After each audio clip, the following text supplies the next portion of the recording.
సర్వవేదేషు దృశ్యతే. సర్వ వేదాలు నువ్వు తిరగవేసినా కూడా ఇంతకు మించిన తరుణోపాయం లేదు అని చెప్పి.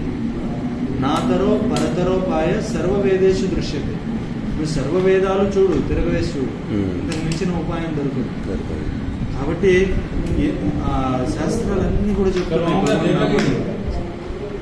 అందుకే మనం భగవన్నామాన్ని ఎట్టి పరిస్థితుల్లో వదిలిపెట్టకుండా చక్కగా కీర్తన. మనం చూసుకుంటే గొప్ప గొప్ప ఆచార్యులు, వైష్ణవులు, గొప్ప గొప్ప భక్తులు వీళ్ళందరూ కూడా ఈ కలియుగంలో భగవన్నామాన్ని కీర్తించారు.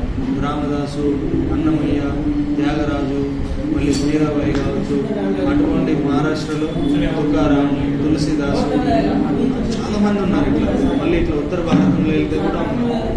అందరూ భగవన్నామాన్ని కీర్తించారు.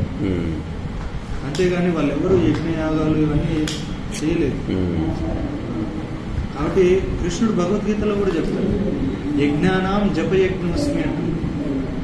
యజ్ఞాలన్నీ కూడా యజ్ఞం చేయడం మంచిదే, కానీ కృష్ణుడు ఏం చెప్తున్నాడు, యజ్ఞాలన్నింటిలోకి జపయజ్ఞం స్వయం నేనే అంటున్నాడు. జపించాలి.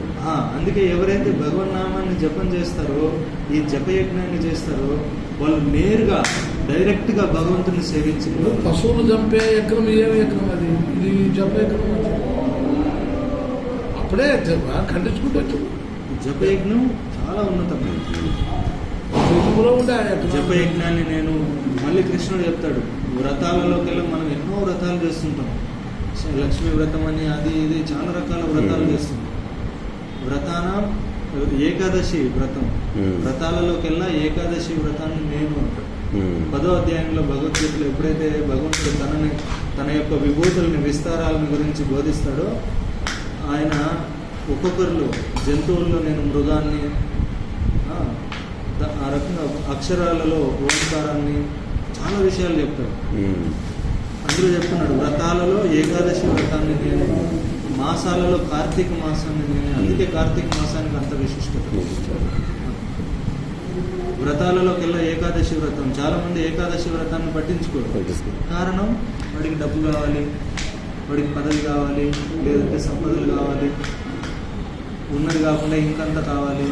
సో వాటి కోసం వాళ్ళు మిగతా అన్ని దేవతలను పూజిస్తున్నారు, అన్ని వ్రతాలన్నీ కూడా ఆచరిస్తున్నారు.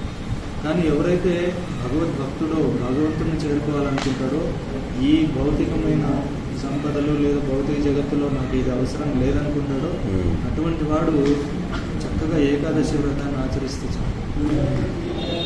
చాలా గొప్ప వ్రతం ఏకాదశి వ్రతం. చాలా మందికి తెలియదు.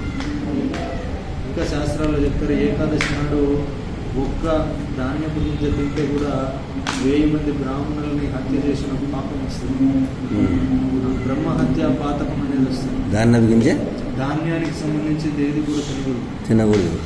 ఏకాదశి ఉపవాసం ఉండాలని అంటున్నారు. ఉపవాసం ఉండు, కాయలు, పండ్లు, ఫలాలు, పాలు, పెరుగు ఇట్లాంటివి తీసుకో.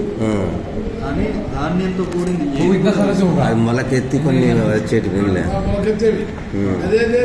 బియ్యము, పప్పులు, పిండి పదార్థాలు ఇవేవి ధాన్యానికి కూడినవేవి కూడా తినకూడదు. అట్లని శాస్త్రాలు బోధిస్తారు.